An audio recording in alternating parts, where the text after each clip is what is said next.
If you're a young Christian man right now and you're scrolling through social media, you're seeing women flaunt their bodies off to you, and you're seeing fellow men flaunt their body count off to you like it's a badge of honor. And you've probably wondered this one thing: am I missing out? You see, everything from rap lyrics to reality TV to our culture to your own homies are saying you gotta get it in before you settle down.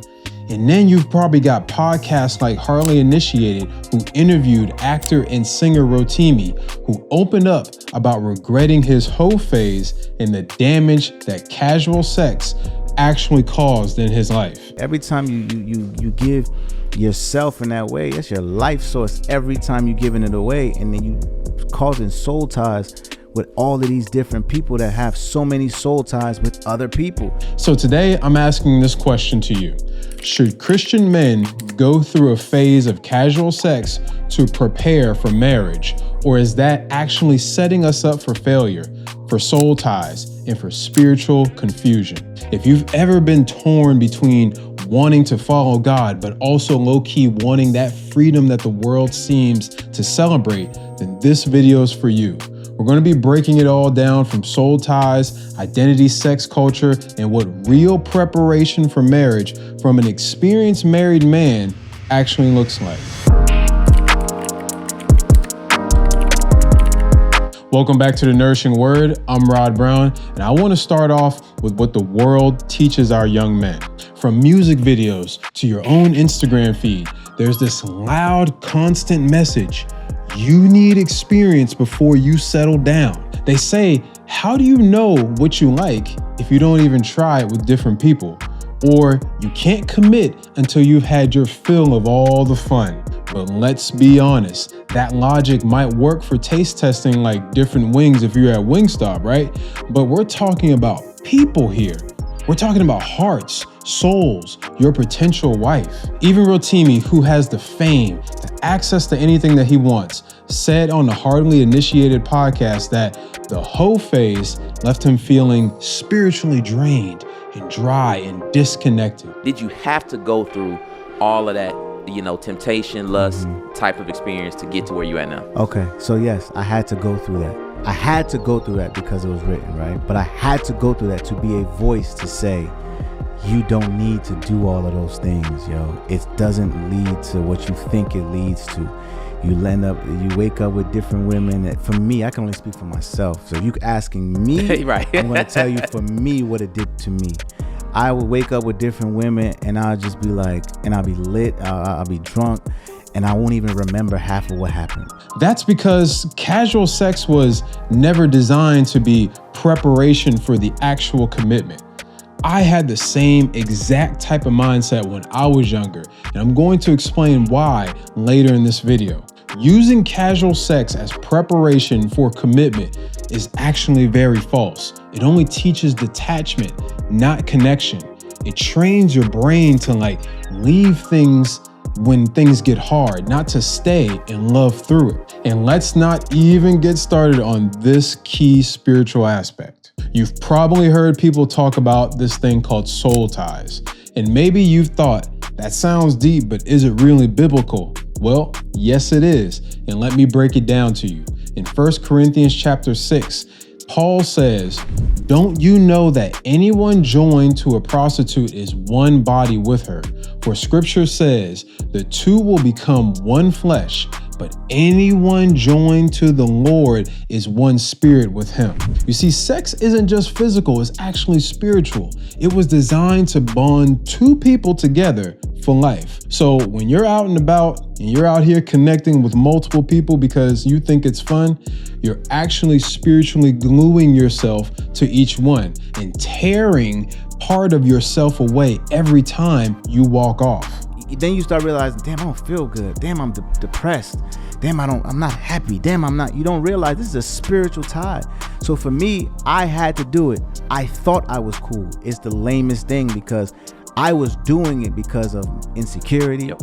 I was doing it because I wanted to feel validated. I was doing it because I couldn't be by myself. I didn't have to always talk to somebody. I had to feel like I controlled the situation. I was doing all these things for the wrong reason. Sex was just what it was, That type of energy creates confusion, heartbreak, anxiety, trouble, headaches, and even numbness to the idea of sex. And it follows you right into your future relationships, your future marriage. Here's an example. So many former adult film stars, women who were literally paid to perform pleasure, have come forward later in life saying that they regret what they did. Not just because of the industry itself, but because now, as adults trying to build real loving relationships, they find it hard to connect deeply with one person alone. Their idea of sex became so transactional, so performative, that it's hard to unlearn that even in a loving marriage. Some have said, I don't know how to make love anymore. I only know how to perform. Some of my experiences are really humiliating for me, and I wish that they never happened. I didn't know how to say no. I just wanted everyone to be happy. So I can't blame anyone. All that I can do now is make the best of my experiences and accept it, which is really hard for me to do. Of course it affects relationships. I mean, addiction is very prevalent in America, and I'm sure here too. The things that men see in videos, they expect from the women in their lives, and that's just not reality. No one is going to be that perfect. No one is going to do those acts. That's a real consequence of soul fragmentation. That's not just drama, that's the spiritual baggage. And men, we're definitely not immune to this either. You think that casual sex is harmless until you try to bond with one woman and realize that your heart has been stretched too thin across too many people to feel anything real. Some of you are with good women right now, but you can't be present because your mind keeps flashing back to the other multiple women currently in your life right now. That's not God's design to be real. That's residue from soul ties and a recipe for disaster. Now let's be real again. The pressure to have casual sex isn't just about pleasure, all right? It's about potential insecurity. You think, if I don't do this now, I'm gonna regret it later. Or if I wait, then I'm probably gonna be a 40-year-old virgin, right? Or maybe deep down inside, you're probably thinking, man, I'm just having fun getting experience from my future wife, so like, what's the big deal, right? But hear me, you're not missing out for real. You're actually setting yourself apart from the crowd. Plus, you're sparing yourself some major headaches. Please trust me on that one. Then I'm paranoid of this happened. Did this come off? What did I say? Did she take a picture when I was sleeping? All these things that I can't even enjoy this moment that just happened. Plus, you feel depleted, bro. Like Hebrews chapter 13, verse 4 says, marriage is to be honored by all and the marriage bed kept undefiled, because God will judge the sexually immoral and adulterers. This isn't about rules. It's about protection.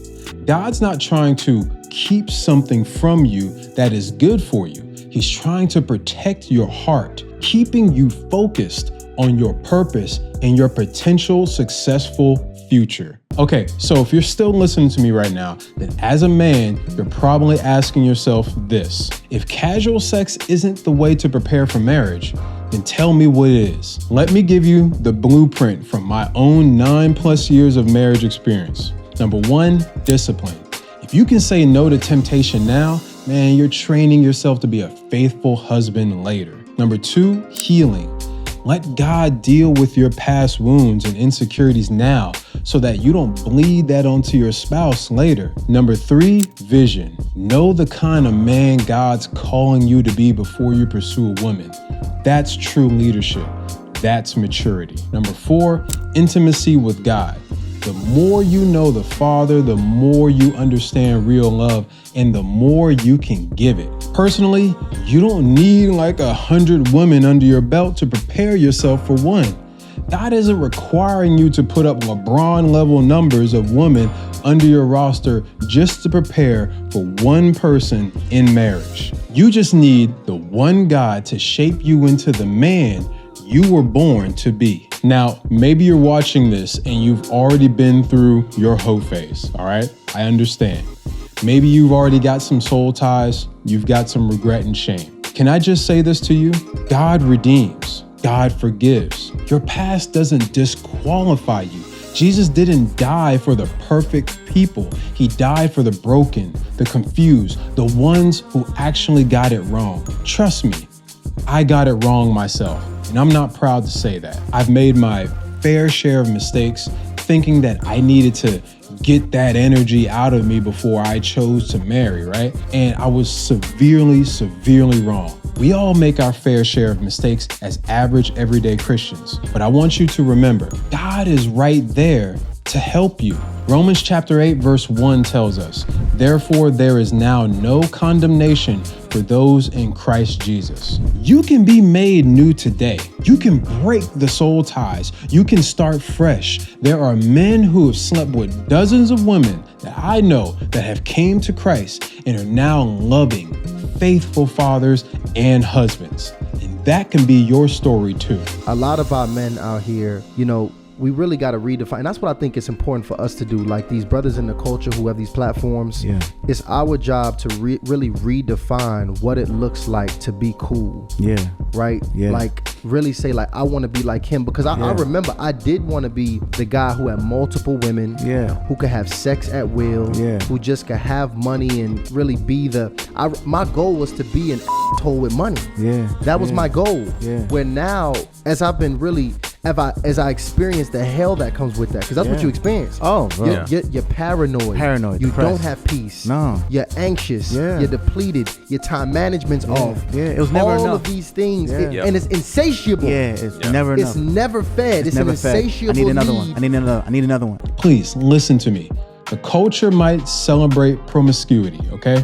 It's cool to chase all the women and attach yourself to them with all kinds of casual sex, but that celebration is going to be short-lived. The consequences, they last a lot longer or can have longer consequences. Don't trade your purpose for a moment of pleasure. Don't sacrifice your future for temporary validation. You're not weird for waiting or staying focused on your God-given purpose. You're not lame for wanting to do it in God's way. You're wise, you're rare, you're building something that actually lasts. Now, if this hit home for you, please drop a comment down below and let me know where you're at in your journey. Are you fighting to stay pure, coming out of your hoe phase right now? Or are you trying to heal from certain soul ties? Let's talk about it down below. You're not alone in this walk, and you don't have to walk through this in silence. I'm here for you, and other young men are here for you too. Be blessed.